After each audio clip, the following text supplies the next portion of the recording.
उत्साह कर रहे हैं। इतने बाल गोपाल ब्रज में जन्मे हैं, लेकिन ठाकुर जी के जन्म होने पर जो प्रसन्नता, जो आनंद और जो उत्साह है, उसका वर्णन नहीं कर सकते। कथा में अब इतनी संख्या में लोग आते हैं, सबको भागवत जी के समीप आने की अनुमति नहीं हो पाती। उसके पीछे कारण है, आपकी सुरक्षा ही है। अब ये सब हटा दिए जाएं, सबको कर दिया जाए, तो फिर आप तो चाहेंगे कि व्यासपीठ को हम स्पर्श करें, पर कोई के ऊपर चढ़ जाओगे, किसी को लग जाएगी, कोई घटना हो जाएगी।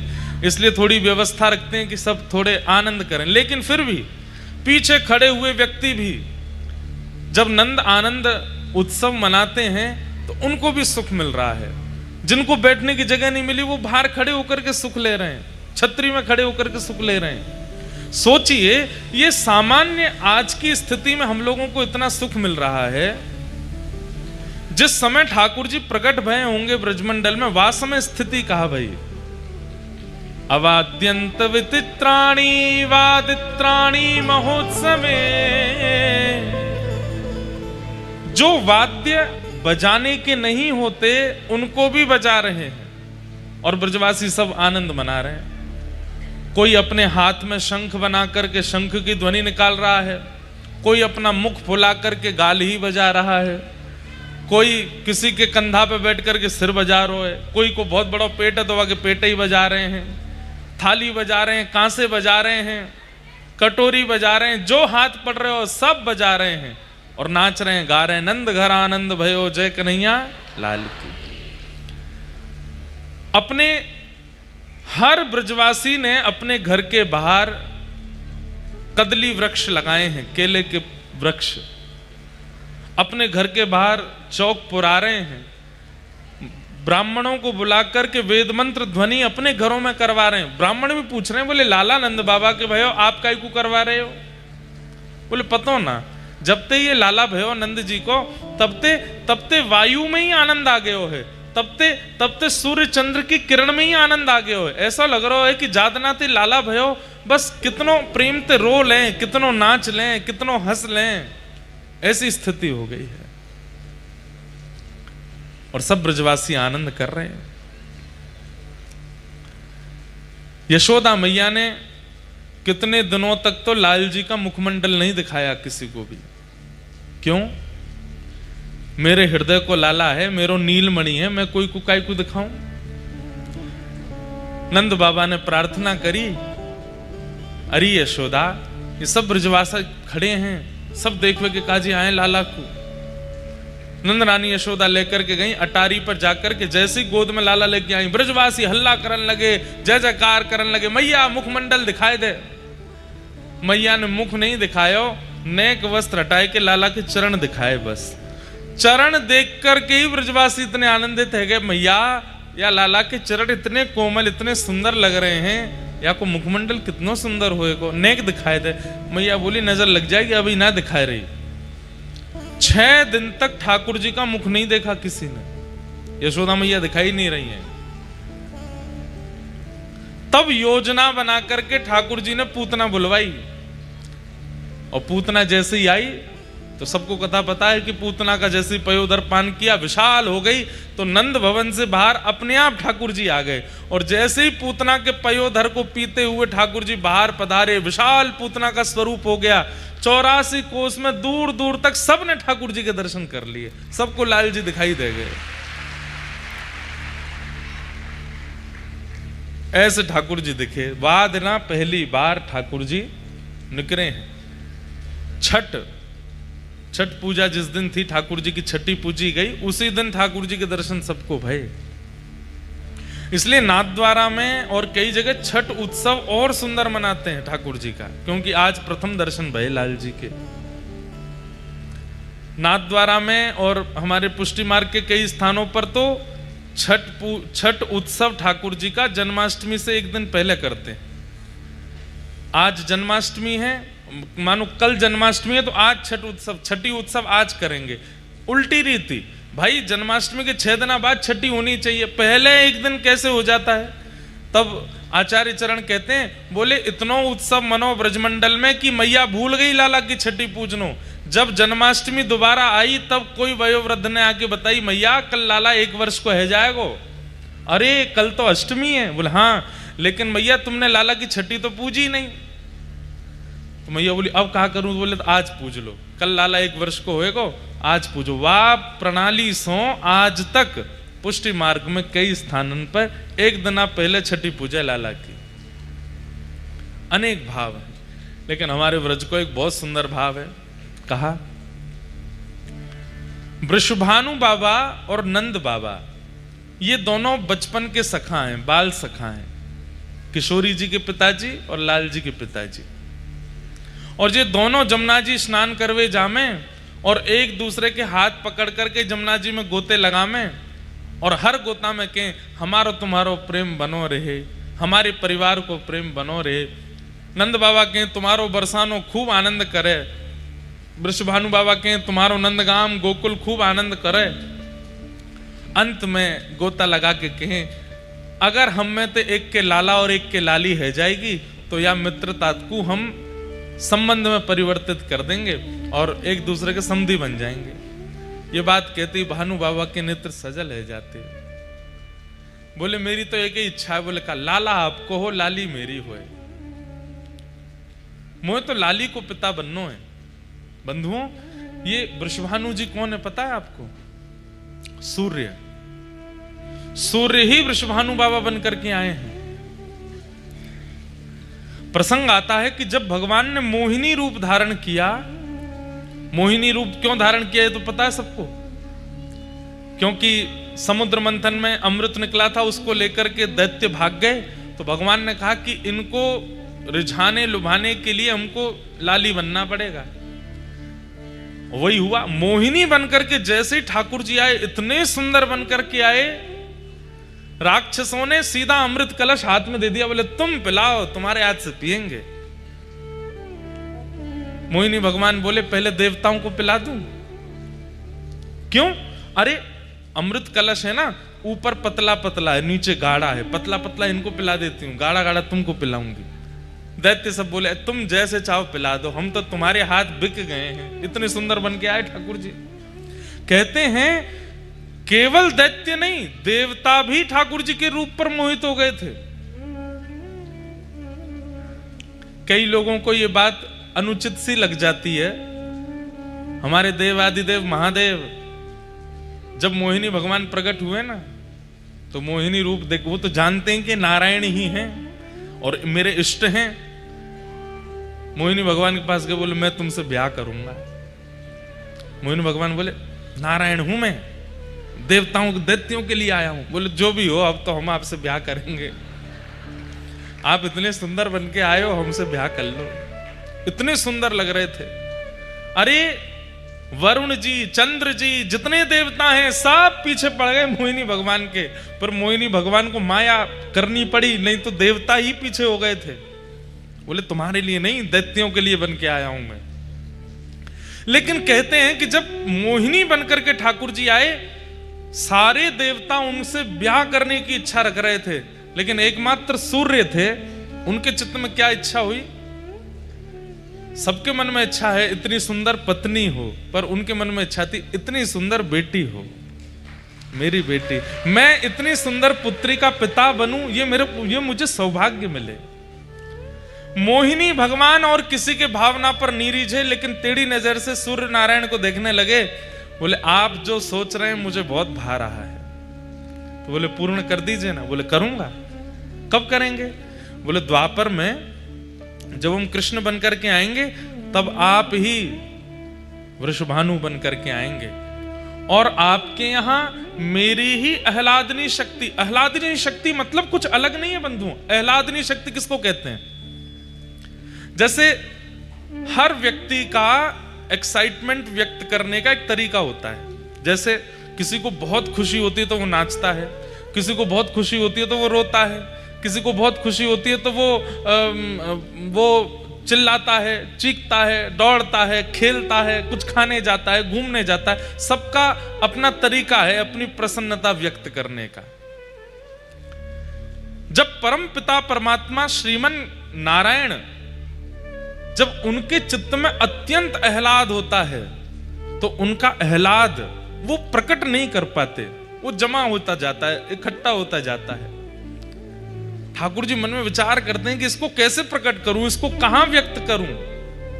परमात्मा है, वो कुछ करने जाएंगे तो उनके लिए विस्तार भी तो बहुत चाहिए। तब ठाकुर जी ने अपने उस हृदय में व्यवस्थित आह्लाद को इकट्ठा करके एक परम प्रवीण स्वरूप बना दिया, और वही ठाकुर जी का परम आह्लाद ही किशोरी जी के रूप में प्रकट हुआ। श्री राधा रानी ठाकुर जी की परम प्रसन्नता का जो आह्लाद का स्वरूप है वो श्री राधा रानी है। और एक बात कहें, रुक्मणी जी ने राधा रानी के दर्शन किए। जब कुरुक्षेत्र की कथा आती है भागवत में, जब भगवान के 16,108 ब्याह हो गए, द्वारिकाधीश बन गए, उसके बाद कुरुक्षेत्र में 100 साल बाद ब्रजवासियों से मिले ठाकुर जी, तब रुक्मणी आदि सब पत्नियों के मन में आया कि ये राधा रानी को देख के तो आए, कितनी सुंदर है। त्रिलोक की सुंदर कृष्ण की हम पटरानियां हैं, हमारी सुंदरता के आगे स्वर्ग की उर्वशी आदि, रंभा आदि अप्सराएं भी फीकी लगती हैं, परंतु ये राधा रानी कैसी हैं, एक बार देख के तो आए। थोड़े अभिमान में गई हैं किशोरी जी को देखने के लिए। आहा, वर्णन करते हैं कि भगवान की अष्ट पटरानियां जब किशोरी जी का दर्शन करने के लिए गईं, तो जैसे ही जिस शिविर में किशोरी जी विराजमान थी उसमें भीतर प्रवेश किया तो मृग नैनी, मृग जैसे नेत्र, दूध जैसा श्वेत बिल्कुल वर्ण, धीर गंभीर नेत्र, एक बार किसी को देख लें तो वो वहीं स्तब्ध मूर्तिमंत हो जाए। हस्तकमल ऐसे मानो जैसे कोई नील सरोवर के कमल खिल गए हों। चरण ऐसे कि जब चलें तो उनके चरणों से उत्पन्न होने वाली ध्वनि को नेत्र बंद करके सुनते रहें। इतना सुंदर स्वरूप। ये स्वरूप काम प्रकट नहीं करता, बल्कि प्रकट हृदय में काम को नष्ट और कर देता है। ऐसा स्वरूप प्रकट हृदय में क्रोध को भी नष्ट कर दे, ऐसा स्वरूप। हमारे अंदर जितने दोष हैं वो दोष समाप्त से हो जाते हैं, ऐसा स्वरूप। देख करके 8 पटरानियां तो नतमस्तक हो गईं और मन में सोचने लगी, हम काय बात की सुंदर हैं, सुंदरता तो इसे कहते हैं। प्रणाम किया, हे किशोरी जी, हे वृषभानु दुलारी, हे बरसाने वारी, हे श्यामाजू, हमारो प्रणाम स्वीकार करो। तुरंत रुक्मणी जी को उठाया, मैं राधा रानी नहीं हूं, मैं तो दासी हूं। राधा रानी भीतर है, मैं तो दासी हूं। किशोरी जी तो भीतर विराजमान है।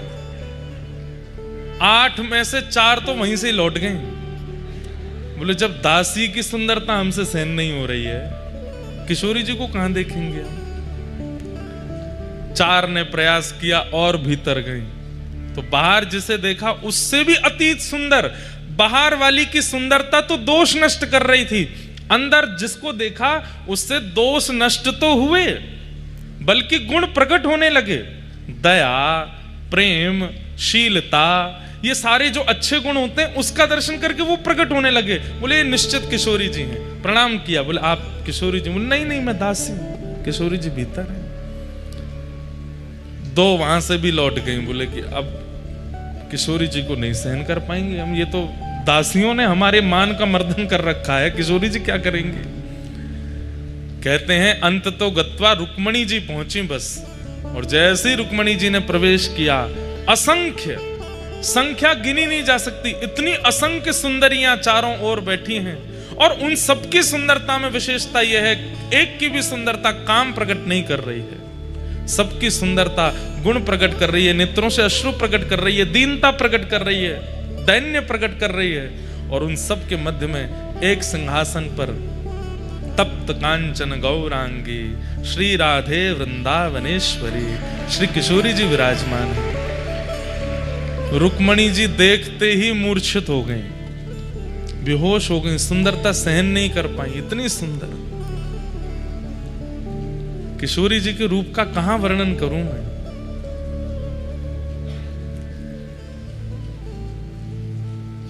तुरंत किशोरी जी ने जाकर के रुक्मणी जी को संभाला। जब होश में आई, कहां तो देखने आई थी, परखने आई थी, जानने आई थी, अब स्थिति क्या हो गई। जो रुक्मणी जी कभी कृष्ण से वियोग की इच्छा नहीं रख सकती, ठाकुर जी दूर चले भी जाते हैं तो रो रो करके रुक्मणी जी का बुरा हाल हो जाता है, वो रुक्मणी जी की स्थिति क्या होगी? किशोरी जी को देख करके कह रही हैं, हे श्यामाजू बस एक इच्छा पूरी कर दीजिए। बोले क्या? बहुत वर्षों तक द्वारिकाधीश की सेवा करी, अब आप अपनी सेवा में मुझे भी दासी बना लें और अपने साथ बरसाने ले चलो, हम द्वारिका को प्रणाम करके आपकी शरण में बरसाने चलें। तब किशोरी जी ने हृदय से लगाया, नहीं, हमारे प्राण आपके पास हैं, उनकी सेवा आपको करनी है, और जब समय होगा तो हम आपको स्मरण कर लेंगे। जब बाहर रुक्मणी जी निकल करके आई तो कहते हैं 2 दिन तक तो मौन ही रही, बोली ही नहीं, बस नेत्रों से अश्रुपात और ध्यान में बैठी हैं किशोरी जी के। इतना सुंदर स्वरूप। तब जैसे तैसे सब जो दर्शन नहीं कर पाई थी उन्होंने पूछा, बताइए तो सही उनका रूप कैसा है। तो रुक्मणी जी वर्णन करती हैं, जब श्याम सुंदर स्वधर्मा सभा करते हैं और जब रात्रि में हरे थके हारे जब लौट करके कक्ष में आते हैं, अपने मुकुट को उतार के धर देते हैं, अपने घुंघराले केशों को जब खोल लेते हैं, अपने सुबह के भारी वस्त्रों को हटा करके रात्रि के कोमल और हल्के वस्त्र धारण कर लेते हैं, और अत्यंत थकान में जब आराम से अपनी शयन शैया पर श्री कृष्ण लेट जाते हैं, उस समय के श्री कृष्ण, उनका वर्ण यदि गोरा कर दिया जाए तो ऐसा लगेगा किशोरी जी सो रही हैं। एक से हैं दोनों, बिल्कुल कोई अंतर नहीं है। बस श्याम सुंदर गौर सुंदर हैं, वही श्री राधा रानी है, कोई अंतर नहीं। हमारी किशोरी जी इसलिए घूंघट में रहती हैं वृंदावन में। राधा रमण लाल बगल में घूंघट में किशोरी जी, बिहारी जी बगल में घूंघट में किशोरी जी, राधा वल्लभ जी बगल में घूंघट में किशोरी जी। क्यों? बोले इनकी सुंदरता ऐसी है कि भैया तुम लाला की सुंदरता देख के तो मरे जा रहे हो, किशोरी जी ने घूंघट उठाई लियो तो कहा करोगे। और ये तो चलो एक वैसी बात है, लेकिन वास्तविक बात क्या है? ये जो श्याम सुंदर यूं खड़े हैं ना, फिर ये घूंघट उठ गया तो यूं ही रहेंगे, उनको ही देखते रहेंगे, यूं नहीं रह पाएंगे। जब देखी वृषभानुजा ही विच उठी हुक, वंशी रह गई हाथ में फिर न लागी फूंक। ये वंशी तब तक बजती है जब तक किशोरी जी नहीं आई। जैसे ही किशोरी जी दिख जाती हैं, ठाकुर जी वंशी नीचे, किशोरी जी कहें आप मेरे सामने क्यों ना बजाओ। अरे श्यामाजू कहा बताऊं, आप जैसे ही सामने आमे या में फूंक ही ना पड़े, या में स्वर ही ना निकले।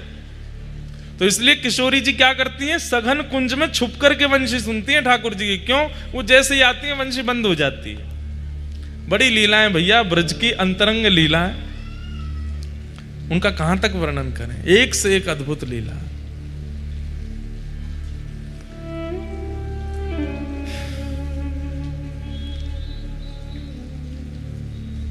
श्रीनाथ जी ये नीची नजर करके खड़े हैं, कारण जब गिरिराज जी धारण किए उस समय सब ब्रजवासी ऐसे ही बैठे थे जैसे आप सब लोग बैठे हैं। चारों तरफ ब्रजवासी घेर करके ठाकुर जी को, बीच में लाला खड़े हैं। तभी ठाकुर जी ने कहा, देखो कि बीच में बिल्कुल मध्यस्थ सब सखीन के बीच में किशोरी जी भी खड़ी हैं।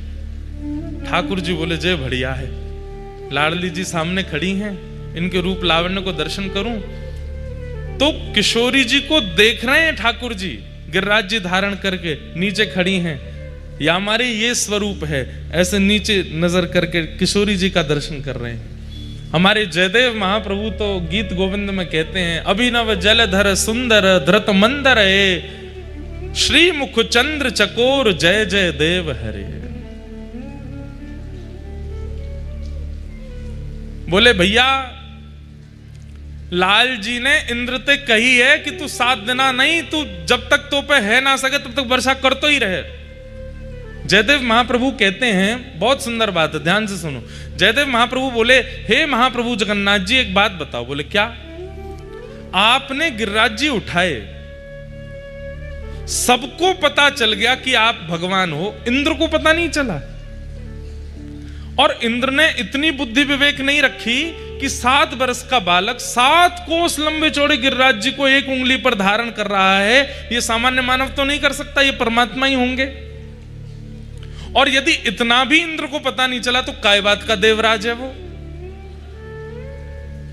भाई इतनी बुद्धि तो हम सामान्य लोग भी करते हैं कि इतना बड़ा कोई कार्य कर दे तो मानव तो नहीं हो सकता। तब जगन्नाथ जी बोले नहीं, इंद्र को पता चला ही नहीं था कि मैं परमात्मा हूं। बोले सुनिए, ये तो बात आपने सबको बोल रखी है कि इंद्र को पता नहीं चला, पर अंदर की बात मुझे पता है। तो ठाकुर जी बोले क्या पता है? बोले मुझे पता है, जैसे ही आपने गिरिराज जी उठाए इंद्र को तो तभी पता चल गया था कि आप परमात्मा हो। लेकिन उसने 7 दिन 7 रात्रि तक वर्षा क्यों करी? बोले क्यों? क्योंकि जैसे ही आपने देखा कि सामने किशोरी जी खड़ी हैं, एक टक देखने का अवसर मिलेगा, ना ये इधर जामेंगी ना ये उधर जामेंगी, बढ़िया इनको दर्शन करने को अवसर मिलेगा, तो आपने ही इंद्र को आज्ञा करी। बोले सुन, जितना तो पे भंडार है बरसा तो ही रहे, मैं यूं ही खड़ा रहूंगा, ये मेरे सामने ही खड़ी रहेंगी, इनको देखता रहूंगा। वो तो 7 दिन 7 रात्रि में इंद्र के पास पानी खत्म है गयो, नहीं तो आप तो 7 साल तक यूं ही खड़े रहते। तब जगन्नाथ महाप्रभु के नेत्र सजल हो गए और उन्होंने गीत गोविंद को, जो ये पद है, इसको प्रमाणित कर दिया। बोले जो भी गाएगा इसको मैं उसको प्राप्त होऊंगा। क्यों? क्योंकि मेरे अंतरंग भेद को जयदेव महाप्रभु जानते हैं। ये 7 दिन 7 रात्रि तक कुछ भाई लॉजिकल बात है, इंद्र को नहीं पता चला कि ये परमात्मा है, मुझे नहीं वर्षा करनी चाहिए। ठाकुर जी नहीं आज्ञा कर रखे, जितना ऐसा कि बरसात हो रहे। 7 दिन बाद जब ऐसी रिमझिम हो गई तो ठाकुर जी बोले कहा भयो खत्म हो गयो पानी, सब बरसाई दियो, अब तो जय जय मुंह पे पानी ना बचो। तब जाके आपने गिरिराज जी नीचे धरे, नहीं तो आप तो यूं ही खड़े रहते। अभिनव जलधार सुंदर धृत मंदर धृत मंदर श्रीमुख चंद्र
कर रहे थे कि नंद बाबा और वृषभानु जी संग में स्नान करते हैं और गंगा जी में डुबकी लगा के कहें अगर हमारे लाला लाली भाई तो उनको ब्याह कर देंगे।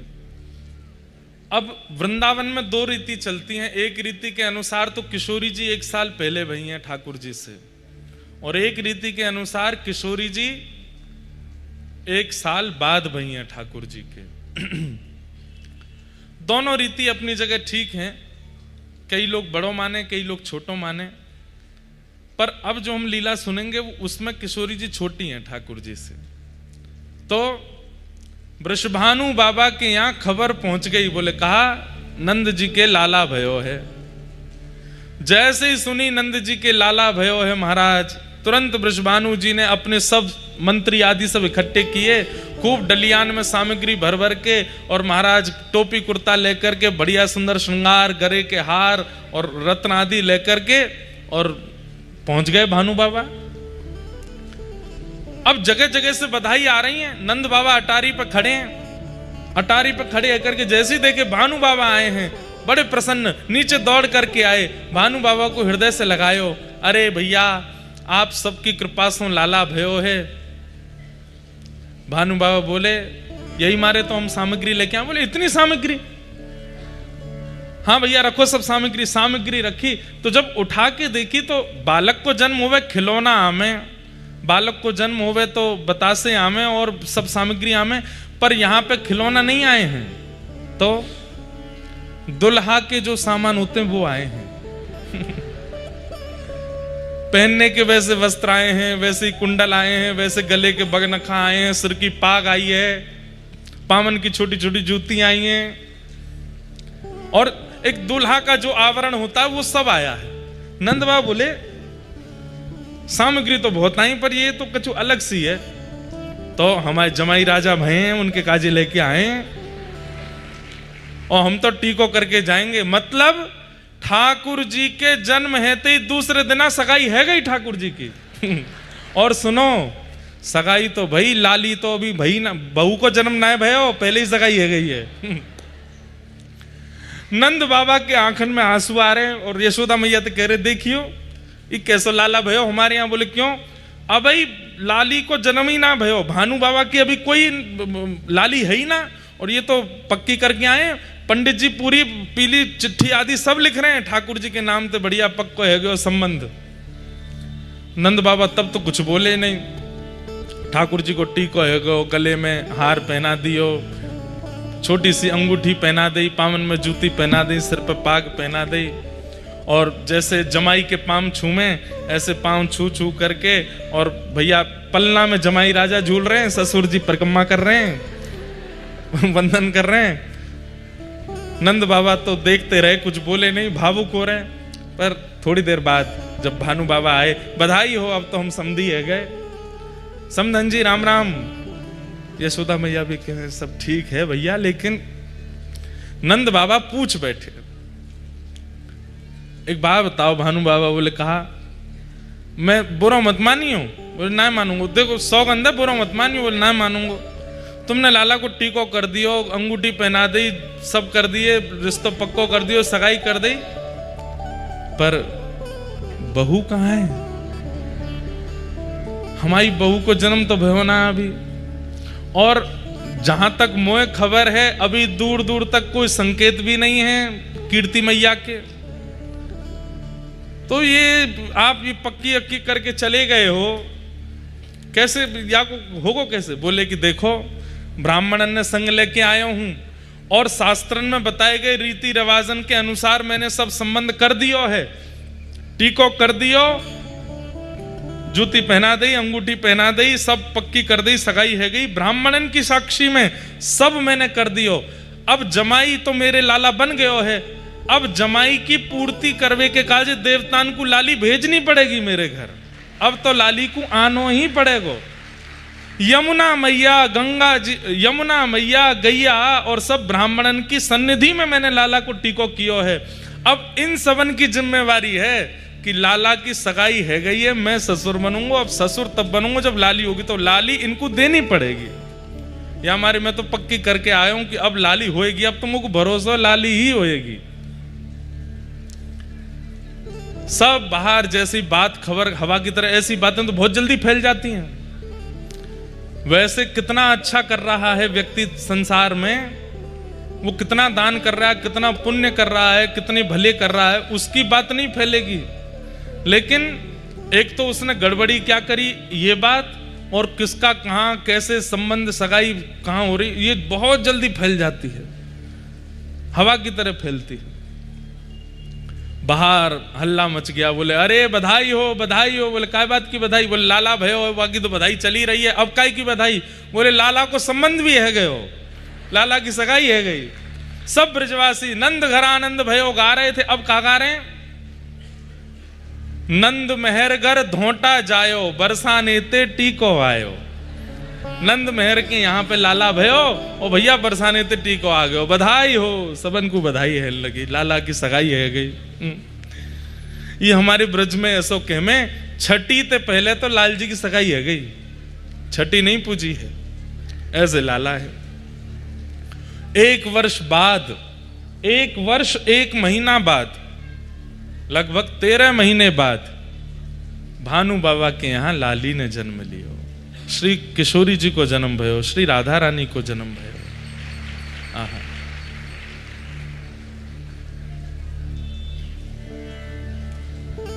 एक पंक्ति है बहुत सुंदर। अब ये सब कथा में ऐसे आज बोलनी नहीं थी, पर निकल रही है अपने आप। माहौल अब चिंता करके बैठ जाएं कि भाई क्या हो गया, पानी भर गया, तो सब अब तो कथा हो रही है तो उसमें बढ़िया प्रेम से आनंद ही ले लें, जैसी स्थिति है वही को आनंद ले लें।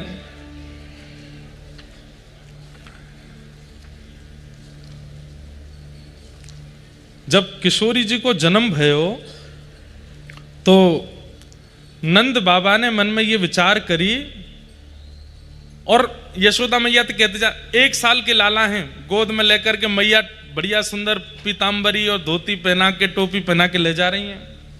लाला ससुराल जा रहे हैं पहली बार, 1 साल के। और यशोदा मैया से नंद बाबा कहते जा रहे हैं, भाई लोगों में थोड़ा होता है ये वाला स्वभाव।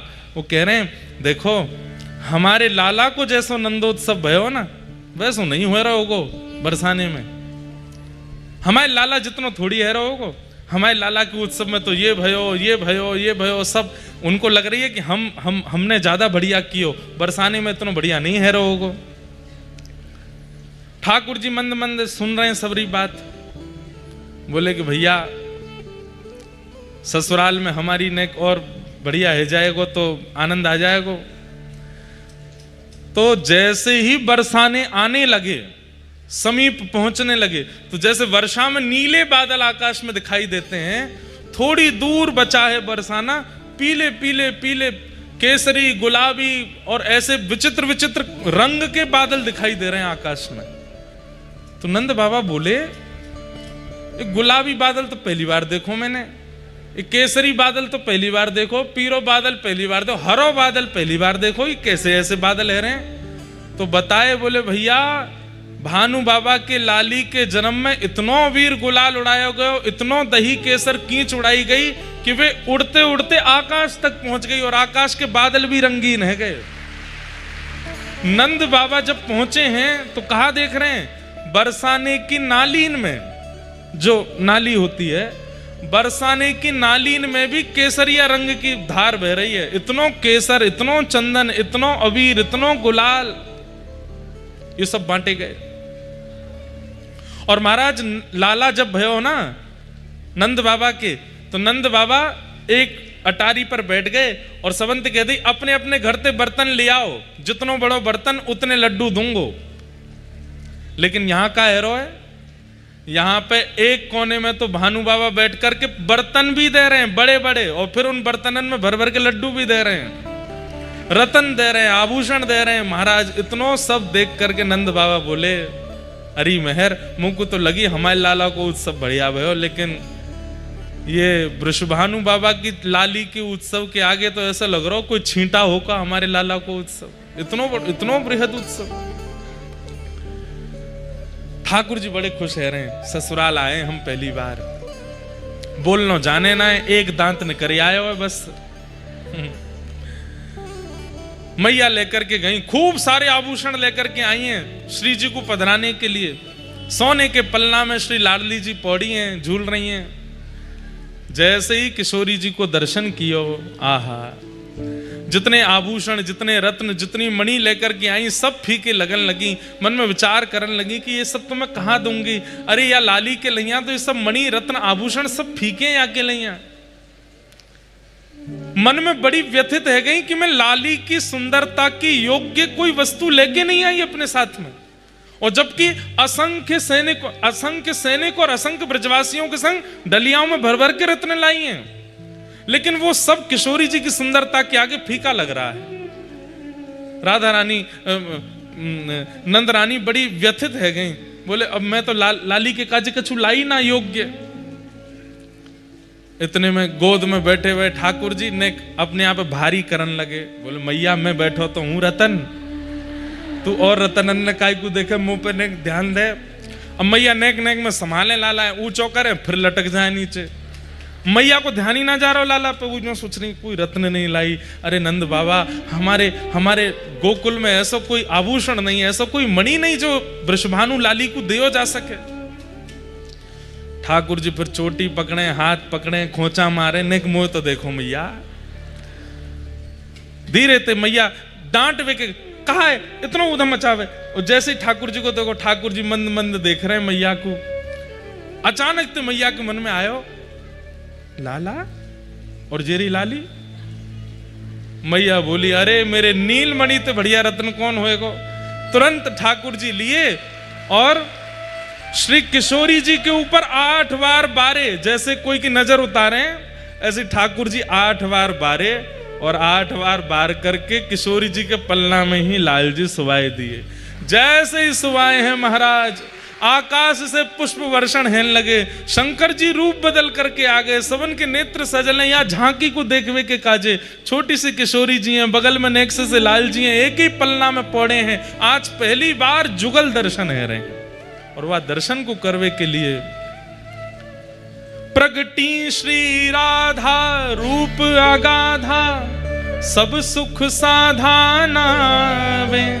मुनि प्रेम अगाधा मेटन बाधा, लख रति लोटी लजावे। ब्रज घर घर माई बटे बधाई, सब मिल मंगल गावे।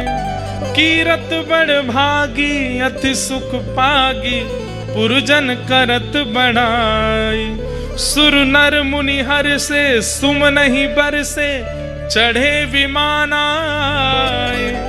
अरे बरसाने में विमान इकट्ठे हो गए आकाश में। भानु बाबा को जा जा करके कह रहे हैं ब्रजवासी, बाबा बाहर कछु अजीब से बादल आए हैं। बाहर आए करके देखे तो बादल नहीं है, चमक रहे हैं आकाश में, एक यहाँ एक यहाँ एक यहाँ एक यहाँ। थोड़े जब नीचे आए तब देखे चतुर्मुख ब्रह्मा जी खड़े हैं हाथ जोड़ करके। इधर देखे साक्षात वरुण जी खड़े हैं, और सब पुष्प वर्षण करके भानु बाबा के अंगना में प्रगटी श्री किशोरी जी को वंदन कर रहे हैं। भय चित्र से ठाड़े लख सुड़ बारे, बाजे विविध बजावे।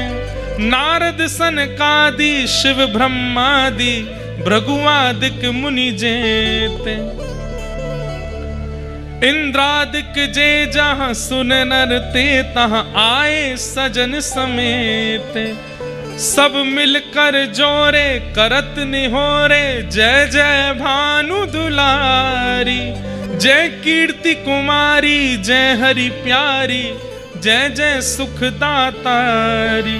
जय नित्य किशोरी प्रिय चित चोरी, यह विनती सुन लीजिए। सब देवता किशोरी जी से क्या मांग रहे हैं, कितना सुंदर बात। क्या मांग रहे हैं? ब्रजवास ही दीजे, ब्रज रज दीजे, चरण शरण रख लीजे। चरण शरण रख लीजे। कर जोर मनाऊं यह वर पाऊं, दंपति यश नित गाऊं। पद कमल सुतोरा महु मुस मोरा, मन नित जहां बसाऊं। यही बात सकल विधि स्तुति करके, निज निज धाम सिधारे। नंदादिक आए अति हर्षाए, सब मिल कंठ लगाए। सब ही जन गावे सब ही बजावे, सब ही दही ले भागे। बरसाने आए विधिन सहाय, जय जयकार करावे। जय जयकार करावे। बोलो वृषभानु दुलारी की। ऐसी रूखी जय बोली आपने। बोल वृषभानु दुलारी की, बोल वृषभानु के जमाई की जय जय श्री राम। ये सब कथाएं प्रकट रूप से नहीं कही जाती, सब जगह कहीं कहीं भाव हो जाता है, मन हो जाता है तो इनको प्रकट किया जाता है। आज पता नहीं क्यों ऐसा लगा कि किशोरी जी का प्रादुर्भाव थोड़ा कह दें। ऐसी हमारी भानु दुलारी।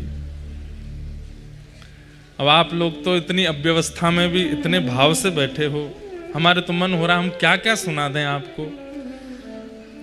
हो व्रज में रतन राधिका गोरी, व्रज में रतन, व्रज में रतन राधिका गोरी, व्रज में रतन राधिका गोरी, राधिका गोरी,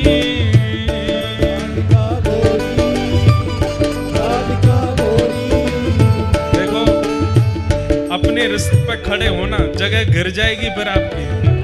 और कोई रिस्क नहीं है, कोई डर नहीं है कि जगह मिले नहीं मिले, तो खूब भाव से नाचो। ओ राधिका गोरी, राधिका गोरी,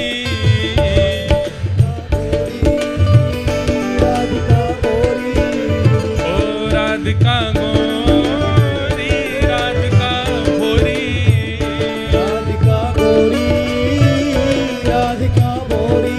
ओ ब्रज में, आ ब्रज में, ओ ब्रज में रतन राधिका गोरी, ओ ब्रज में रतन राधिका गोरी, ओ ब्रज में रतन राधिका गोरी, ओ ब्रज में रतन राधिका गोरी। श्री राधा रानी की।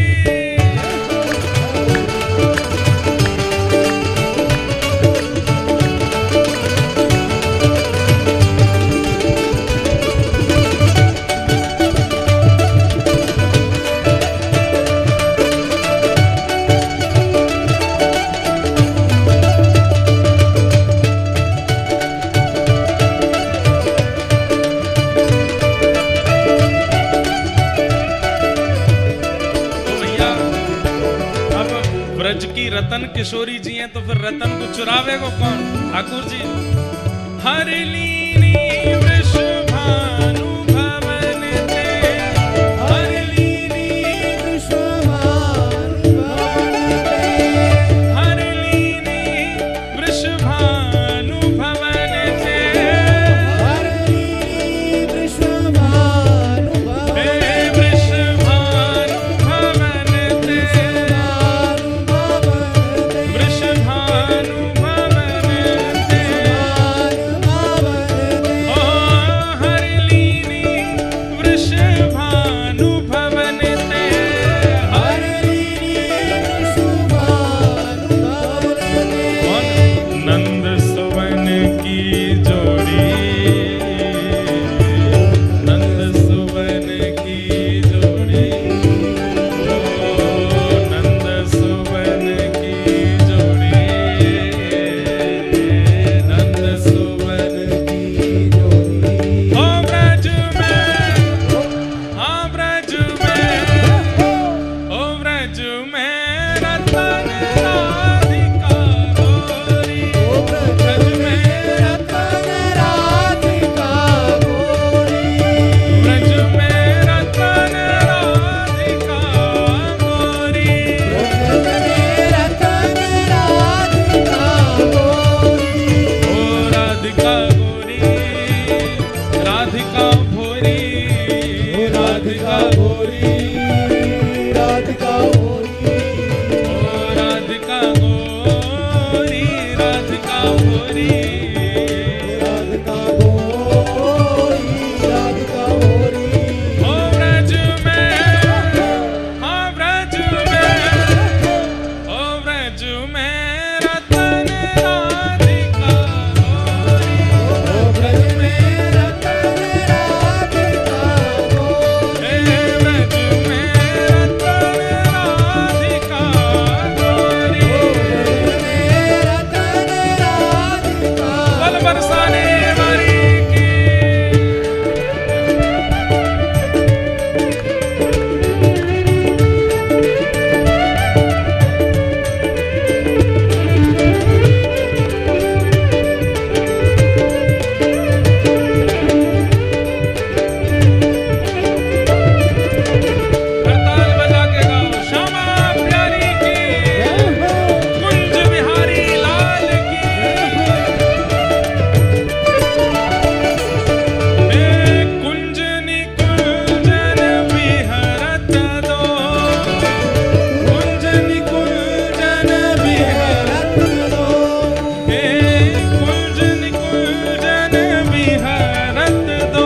वृषभानु दुलारी की जय। हरिलीनी वृषभानु भवन ते, हरिलीनी वृषभानु भवन ते, नंद सुवन की जोड़ी, नंद सुवन की जोड़ी, ब्रज में रतन राधिका गोरी, ब्रज में रतन राधिका गोरी। ऐसे हमारे ब्रज में कुछ लीलाएं किशोरी जी के प्राकट्य की सुनाते हैं। लाल जी 6 दिन के जैसे ही भये तो पूतना नाम की राक्षसी आई, रूप बदल करके सुंदर बन करके आई। सबको लगा कि रूप लावण्य और वस्त्र इतने सुंदर हैं तो निश्चित है कि श्रेष्ठ ही होगी, परंतु यही गलती हम लोगों से हो जाती है कि हम कई बार रूप की प्रधानता और वस्त्रों की प्रधानता से व्यक्ति का आकलन श्रेष्ठ कर लेते हैं। जरूरी नहीं है कि सुंदरता और सुंदर वस्त्र ही व्यक्ति की श्रेष्ठता बनाते हैं। सबसे विशेष उसके स्वभाव का सुंदर होना आवश्यक है। कोई व्यक्ति अगर रूप से बहुत सुंदर है तो वो बहुत लंबे समय तक अच्छा नहीं लगता। अगर उसके अति सामीप्य में रहने लगो, कुछ दिन बाद उसमें दोष गुण दिखने लग जाएंगे। लेकिन किसी व्यक्ति का स्वभाव यदि सुंदर है, भले ही रूप से सुंदर नहीं है, उसके साथ लंबे समय तक रहा जा सकता है। इसलिए रूप की सुंदरता हो अच्छा है, पर स्वभाव भी मधुर हो।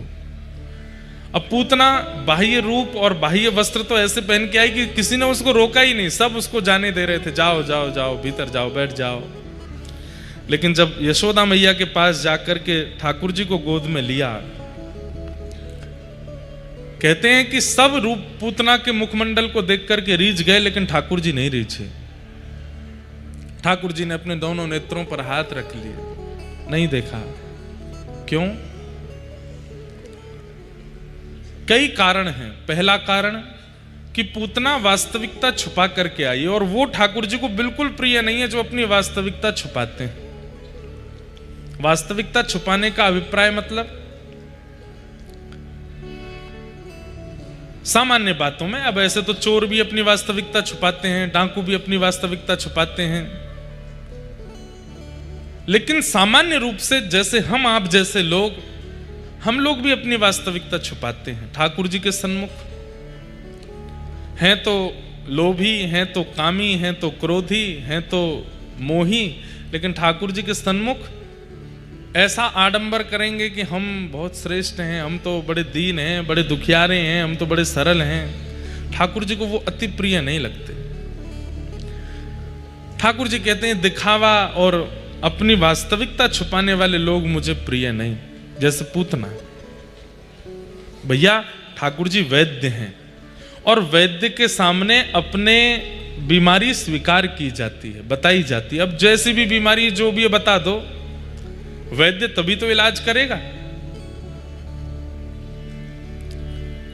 ठाकुर जी वैद्य हैं, उनके सामने जाकर के सब स्वीकार करो कि नाथ हम तो ऐसे हैं, हमारे अंदर ये अवगुण हैं, हम तो इस प्रकार के हैं। सूरदास जी कहते हैं, कौन कुटिल खल कामी मौसम, कौन कुटिल खल कामी, जो तन दियो ताहि बिसरायो, जो तन दियो ताहि बिसरायो। स्वीकार करते हैं सूरदास कि मैं श्रेष्ठ नहीं हूं, जबकि सूरदास कौन है ये सब जानते हैं, उनसे ज्यादा श्रेष्ठ कौन हो सकता है। लेकिन वो ठाकुर जी से कह रहे हैं मैं कुटिल हूं, मैं कामी हूं, मैं ऐसा हूं। वास्तविकता में अपने अवगुणों को स्वीकार करें ठाकुर जी का कि नाथ हम ऐसे हैं, आप कृपा करो, छुपाओ नहीं, छुपाव नहीं। पूतना रूप बदल करके आई, पहला कारण, इसलिए भगवान ने उसको नहीं देखा। दूसरा कारण, रूप बदल करके आई तो आई, यहां गोकुल में आकर के मेरा उत्सव कर रहे, मेरे भजन साधन में लगे हुए जीवों को अपनी ओर आकृष्ट कर लिया, इसलिए ठाकुर जी ने नहीं देखा। कथा चल रही है, यहां पर सब लोग ध्यान से कथा सुन रहे हैं, लेकिन आपकी कोई ऐसा विषय, कोई ऐसी वार्ता या कोई ऐसा काम वो आपको खींचता है, बार बार कह रहा है चलो वो काम ज्यादा जरूरी है, वो करना है, वो वही पूतना है जो ठाकुर जी से विलग करे, जो ठाकुर जी से दूर करे। कथा हर साल तो होती नहीं, हमेशा तो होती नहीं। अब आए हैं कोटा, अब कब आना हो, 2-3 साल, 4 साल, 5 साल, कब आना हो, ये तो आवश्यक है ना। कोई कुछ बोलो का हैं? क्या कह रहे हो? 6 महीना में? वाह, ऐसा प्रेम किया 6 महीना को दूर कर देगो मैं। कहना तो यूं चाहिए महाराज जी जाओ ही मत। कोई बात ना, अभी धीरे धीरे कथा सुनते सुनते प्रेम आ जाएगा। अपनी एक विषय की बात कि ठीक है, हमेशा कथा थोड़ी होती है। अब इस समय कथा में आप बैठे हैं और किसी कारणवश मन आपका विचलित होता है कि वहां क्या हो रहा होगा, वो करने जाना है, वो यही ठाकुर जी के संबंध में जो विक्षेप है वही पूतना है। भगवान ने इसलिए पूतना को नहीं देखा। और प्रयास करिए कि पूतना बनिए भी मत। कोई और कथा सुन रहा है, भजन करे, भक्ति करे, कथा सुने, परिक्रमा करे, तो उसमें विक्षेप बनो भी मत। आज के बाद कोई भजन करता दिखे और उसमें आप बीच में रोकने जाओ कोई और काम करवाने के लिए, तो फिर उसमें सोच लेना कि महाराज जी बता गए थे भजन करने वालों को रोकने वाला कौन है? पूतना। अच्छा, ये बात एक जगह में कहीं कथा में कह रहा था, वहां में बड़ा फंसा। एक बालक, उसको पढ़ने से बिल्कुल मन नहीं लगता था, और उसने ये बात सुन ली कथा में, वो दूसरे दिन से ही लग गया ठाकुर जी की सेवा में। अब माता जी उसको कहें पढ़ ले पेपर आ रहे, पूतना बन रही हो आप। महाराज जी ने बोला था कथा में, महाराज जी कथा में बोल के गए थे, जो भजन उसकी माता जी लेके आई, तो बोले महाराज जी, मैं अब इतनी भीड़ थी मैं तो मिल ही नहीं पा रहा था, तो मैंने उनको कहा लिख के दो, लिख के। उन्होंने पूरा पत्र लिख के दिया, बोले आपने ऐसी कथा सुनाई है, ये इसने पढ़ना लिखना सब बंद कर दिया है, मैं इसको पढ़ने के लिए उठाने जाती हूँ तो मुझे पूतना बोलता है। तो उस कंडीशन के लिए अप्लाई नहीं होती है बात। स्वाध्याय तो भजन है। श्रीमद् भागवत में 5 यज्ञ बताए गए हैं, उसमें एक यज्ञ स्वाध्याय यज्ञ है। अगर कोई व्यक्ति नाम जप कम करे, अगर कोई व्यक्ति परिक्रमा भी ना कर पाए, एकादशी व्रत भी ना करे, लेकिन अपना स्वाध्याय निपुण रूप से करता है, ठाकुर जी कहते हैं मैं स्वाध्याय करने वाले को भी मिल जाता हूं, अगर वो स्वाध्याय कोई भजन मार करके करने लगे तो। उस स्थिति में नहीं, बहुत सारी स्थितियां हैं वहां पर कथा और भगवत संबंधी कार्यों को किसी अन्य चीज की वजह से अगर आप छोड़ते हो तो वो वस्तु पूतना है। तो इसलिए भगवान ने पूतना को नहीं देखा कि भाई तू आते ही सारे गोकुलवासी तने अपनी तरफ आकर्षित कर लिए। और तीसरा कारण, भगवान ने पूतना को क्यों नहीं देखा? पहला कारण, रूप बदल करके आई, वास्तविकता में नहीं आई। दूसरा कारण, सबको अपनी ओर आकृष्ट करती हुई आई। ये 2 विशेष कारण हैं। इन्हीं कारणों से ठाकुर जी ने पूतना को नहीं देखा। जैसे ही पूतना ने अपना पयोधर भगवान के मुख में प्रदान किया, भगवान ने उसके पयोधर के विष को पिया।